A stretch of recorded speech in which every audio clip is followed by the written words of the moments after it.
Hello, I'm Paul Christie, Chair of the Land Between Garden and Fountain. Yeah, hi, I'm Miriam Newton, and I'm working with Paul to create awareness for the Land Between Garden. We have 6 more members: Della Shamir, Murray Walker, Lou LeRae, Councillor Emmett Yo, Mark Chadwick, Ross Fogwell, making 8 altogether. Together with the community, we want you to be aware that we're creating a beautiful space with gardens, pathways, flowing water, color, and serenity. This is an ambitious project by the community for the community and will provide a large public garden in Ward Memorial Park, Norland. Ever since I came to Norland, I've heard many comments about the Land Between and that we should celebrate this area in some way. As president of the Norland Horticultural Society, I considered a huge garden with walkways throughout. Then, to honor the Land Between, I wanted to add the center fountain, representing where the granite meets the limestone, which was formed when the glaciers retreated. Most people don't know what the Land Between is, and if you drive along the 45, County Road 45, going through Norland, you'll see on the right-hand side going west that it'll be the granite area, and on the right, there's limestone, and this is where the granite and the limestone meet during the recline of the glaciers back 12,000 years ago. And it's a geographical area that's no other where in the world that has this. And up north we have the Elizabeth II Provincial Park, and there's so many wild animals and birds there that you won't see anywhere else unless it's in that provincial park. And we have such a special area around here, and it should be celebrated. The fountain features 2 center rocks, one of granite, one of limestone, representing the Land Between. The 20-foot retaining wall has a constant 2-inch level of water. There's a constant flow of water over the 2 center rocks. The rocks are 7 feet high. One of our committee members, Lou LeRae, is a former master gardener, and she's created 8 different designs for us to choose from for the gardens. Each design features low maintenance perennial plants, and each garden has its own automatic sprinkler system. The selected design will produce a variety of plants that give a continuous flow of color. The Land Between Garden is to be located in the Ward Memorial Park, Norland, which is home of the popular Norland Festival and Horsepull. It can be seen from the highway going north and south and is visible within the park. Legend has it that there's a powerful energy in any grouping of 8. It represents new beginnings, hope for the future, and has healing and restorative elements, which is beneficial to both minds and bodies. On its side, the number 8 represents infinity. In this fountain, there are 8 gardens, 8 pathways, and make up the whole experience. Oh, by the way, we have 8 committee members.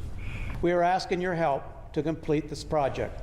Purchase a stone from $25, a regular stone of the pavers that surround the wall, middle stone, the walls that create the 20-foot diameter fountain, large foundation stones, they're sills that sit top of the fountain wall. All purchases of stones will be noted on a sign at the site. If your corporation or business services this area, you're invited to adopt one of the 8 gardens. A plaque with your company name logo will be placed within the garden of your choice. More than 1.2 million cars drive by this park each year. As the garden progresses, 8 memorial benches will circle the fountain garden where visitors can sit and admire the gardens. We cannot do this without your help. Please help us in any way that you can. Paul Christie's telephone number is 905-391-5803. We have an email address of tlbgarden@gmail.com. And we have a Facebook page, visit the Land Between Garden. One of our first committee meetings, we went to the Ward Park and we selected where the garden fountain was going to be positioned. And we found, looked both ways, and the north and the south could see it quite nicely, and it's quite visible throughout the park. Also, at nighttime, we're going to have lights come up, pointing up to the rocks, and they'll be visible by the road as well. So it'll be quite visible throughout the whole year. My first drawings was August 2020. We started working on forming a committee.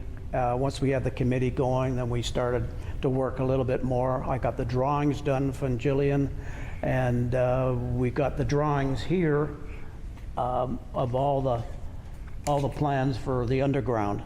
And this is the watering system, the electrical system, the lighting system, and the most important is your construction of the concrete that's going to hold the heavy rocks that will be 7 feet high. So we need lots of support underneath the ground to hold it so it doesn't move. This is a community effort, and we're doing all the construction work by local people. So all the help we can get from the locals, our citizens around, the cottagers around, we would certainly appreciate it. Had tremendous response from the community and support from the community, from local contractors who are very interested in contacting us and helping us. If you'd like to learn more about our project and to help us, please visit the Facebook page, which is the Land Between Garden.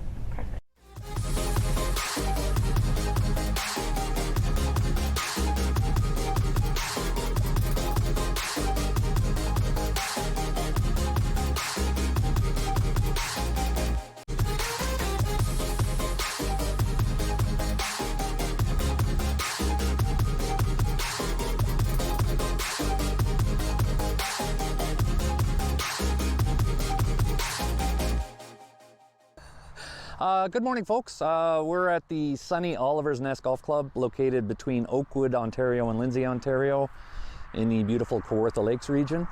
I'm here today to give you hopefully some very basic tips to help you with your golf game for the balance of this year, and maybe something you can work on through the winter months.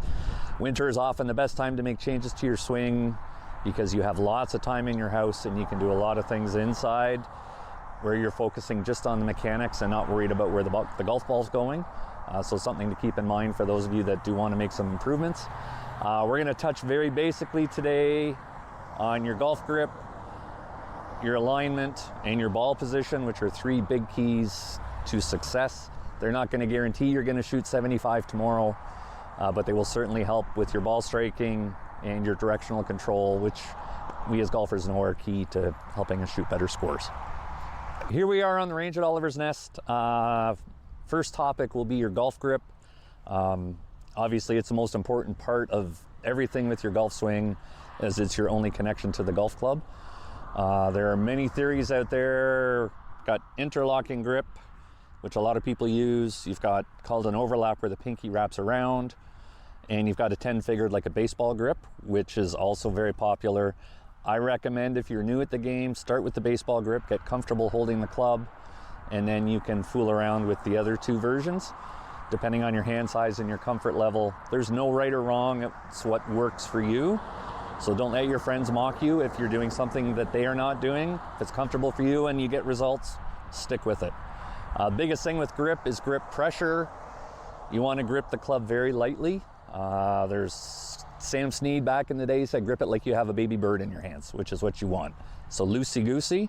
If I'm super tight, I can't rock it. If I'm super loose, the club's very soft in my hands. Tension in the grip goes up your arms, into your shoulders, into your back, and is very tough to make a good golf swing if you're super tight. So you want to be nice and soft is a good word. Soft but athletic. So that's grip. Alignment's very important. Obviously, I'm aiming at the 150-yard marker out there. You can see my 2 sticks here. Many people think they need to aim with their feet at the target, which is incorrect. You're always going to miss. Club face is your aiming point. So I'm going to aim my club face at the 150 and then build my stance around that. So my feet are actually what's called parallel left. So imagine a set of train tracks. Your left feet are on the train track, your club face is on the right train track. That goes off into the distance. The right train track is always aimed at your target. So it's very, very, very important. If I aim my feet to the target,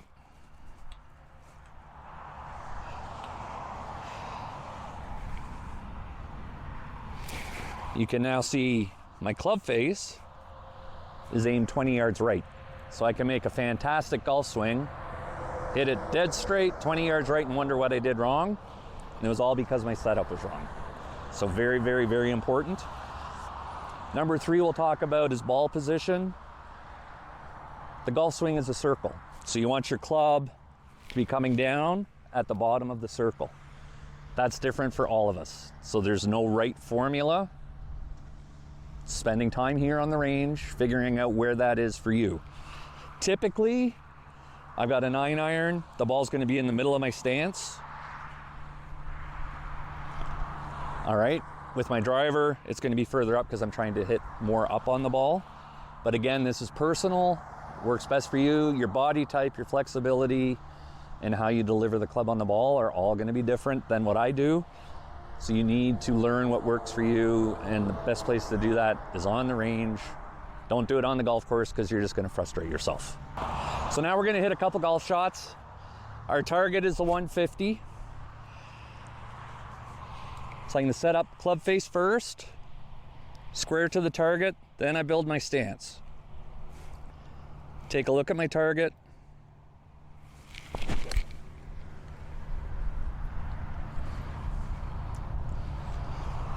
So you'll notice on the swing, my whole body is turning. When you finish your swing,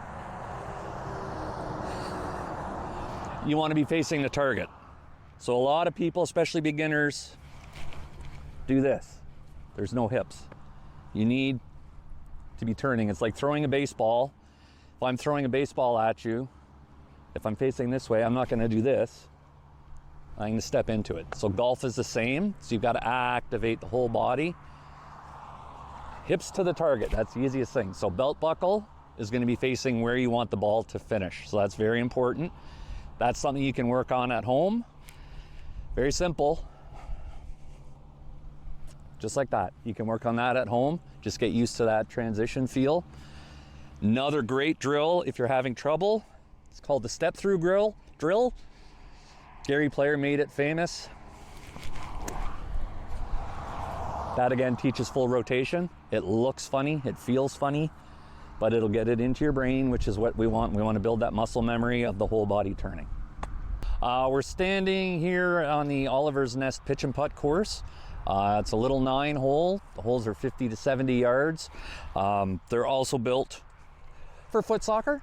So if you want to bring your kids out, bring a couple soccer balls. There's no charge to use this part of the facility. It's also great for working on your short game. So when you include this with our driving range and our full 18-hole championship golf course here on site, and we also have Cardinal 18 golf course located outside Little Britain, which is a sister course to Oliver's Nest. All of our members get access to all of those facilities. Guests can play here and down at Cardinal 18. Both are fully open to public play 7 days a week. So we have lots of space left for members. There is a cap on it, so if you are considering joining somewhere and this is on your list, please feel free to give us a call. We can walk you through our information. You can also get it on our website at golfoliversnest.com. As we get into October, it's that time of the year where people are looking at memberships for the balance of this year and into 2024. Oliver's Nest and Cardinal 18 have great programs for new members, where if you join today, you get to play the rest of this year for free and then start your year off in the spring of 2024. With your memberships, you get the inclusions of the 2 golf courses, full use of the driving range. We have our pitch and putt course, which is available. Great to bring out the kids. New feature for us this year is after 6 p.m. every day, our members are allowed to bring out 1 family member for complimentary golf and use of the facilities. We have a full kitchen, offer a great little menu. We're expanding our events moving forward, so we're a great spot to have your tournament next year or a social gathering. You can look us up on our website to get that information, or give us a call at any time, and we're more than happy to answer any questions you might have about those operations. Oliver's Nest Golf Club has been in the area for over 20 years. We have great working relationships with many other small businesses in the Kawartha Lakes region. It's great for us to keep things local and support our local economy, and we're helping them and they're helping us. And if you haven't been to the Kawartha Lakes region, you need to come up here. It's not far from Toronto. Lindsay's a great town, has a fantastic downtown that's been revamped. Lovely spot to come for lunch, spend a weekend, maybe golf at Oliver's Nest. Lots of lakes in the area, great fishing. There's a ton to do outdoors for just about any enthusiast.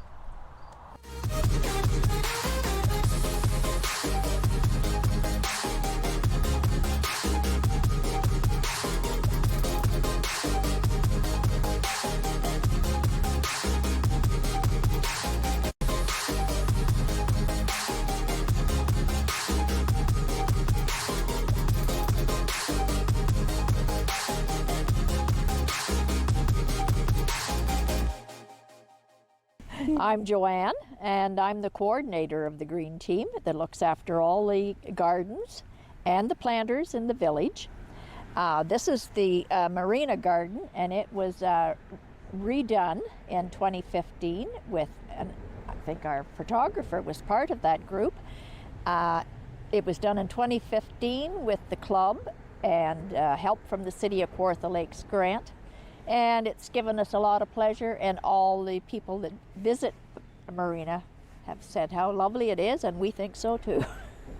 I'm Joan Harding. I'm a member of the Green Team, as are my three co-workers here, and we're all part of the Omemee and District Horticultural Society.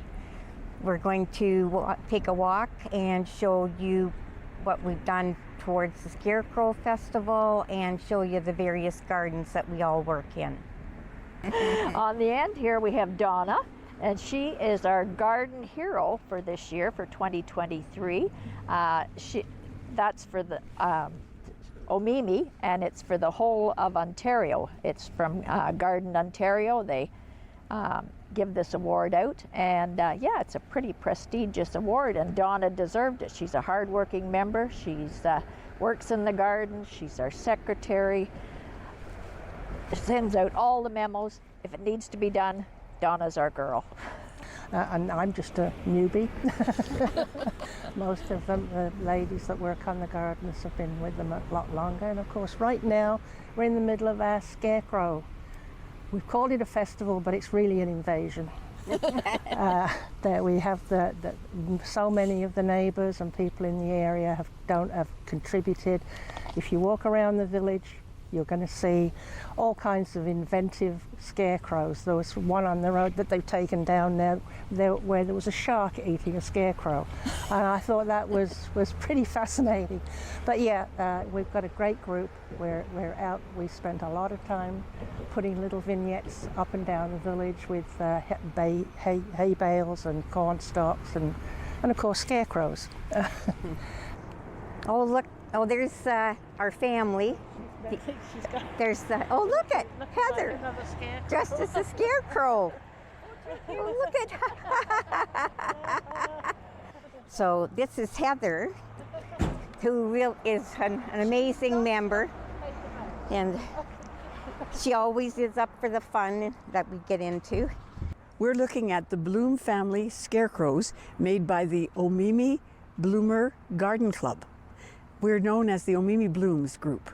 We needed to have a place for the children who were able to come, so we had this box that was donated, and we put it in the front, and it always welcomes the people in and out of the store all year round. And this family may expand, and if so, we'll need a bigger bench and a bigger space. Because we like to get as many people around town involved as we can. So this little 4-year-old girl, Alyssa, little sweetheart, she made this little baby scarecrow, and we're hoping she'll be a little Omemee Blooms gardener one day. So part of this whole Scarecrow invasion is an introduction to our October 28th festival, Family Fall Festival, that's going to be happening at the Omemee Legion from 11 to 1. And it's a family thing. A lot of the nonprofit groups are participating, and we hope that we have a really great turnout from the people in the neighborhood and surrounding areas. It's going to be great. We're in a state of flux right now with the restoration, revitalization of our downtown. We're looking forward to the repaving around the cenotaph, and with the funding from the city, we're able to keep this planted, trimmed, and looking great. This is a historic building. It's the Coronation Hall, built by the Lady Eaton family. This has hosted a lot of great venues, including our own Neil Young, who is a former resident of the village, and it has an excellent hall with great acoustics, and yeah, we're very lucky to have it in the community. And we had it lifted us all up. We had a fun day, and it raised the spirits of the entire village. We had so many people coming by saying thank you for what you do, and so yeah, and this is all totally done by volunteers, and there's no funding. We just funded it ourselves for all the different vignettes that you see around the village. Do you remember the day that we were at the Legion and we were working with the scarecrows? Is stuffing them full of plastic and so they wouldn't get wet. And what did and then what did Heather have us doing with the scarecrows that looked too Halloweeny?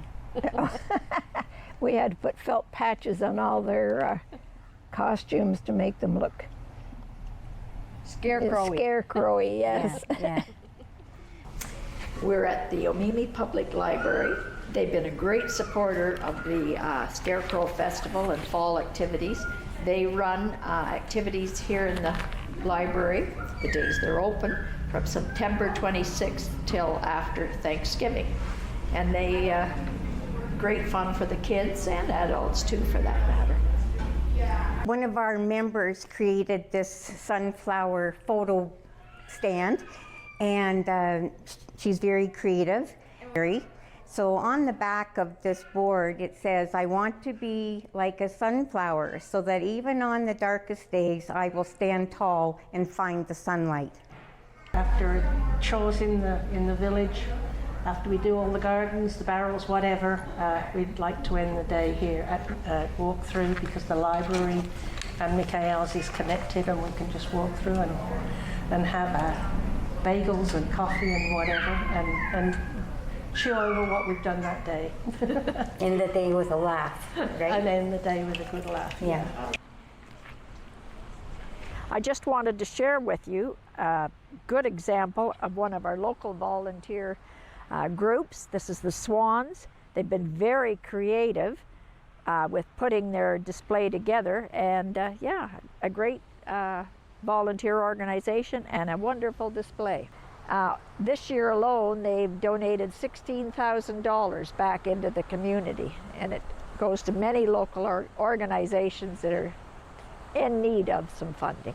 As you can see, this garden was full shade at one time. We've lost a couple of trees, unfortunately, and some of the things are kind of in their fall foliage, maybe not as crisp, but in the spring they'll be absolutely spectacular. But as you can see, the annuals that we have planted, zinnias, begonias, marigolds, and the salvia are absolutely spectacular, even this time of the year. And yeah, we're very pleased. This is another beautiful garden. My name's Carol Mitchell. I've been president of this club for many, many, many years. Between president, co-president, past president, we've done it. And Heather behind me has done just about the same amount. We've alternated back and forth, and Joanne has been vice president and is now acting president to give me a little bit of a break. The Scarecrow Festival started 4 years ago as just an idea for something to get some life into the village at this time of the year, leading into Halloween. And Kelly, who was our co-president or president, we kind of alternated years, came up with the idea as well, and we sort of took the idea and ran with it. It was very small the first year, but each year we get more and more scarecrows. Some of them are Halloween based and stay up for Halloween. Some of them are very much fall. And then our wonderful garden club crew started decorating the main street with scarecrows and corn husks and hay bales, and so the village has really got into it now, and I think they enjoyed it. And the Lions Club has sort of picked it up now and is taking over some of it as well.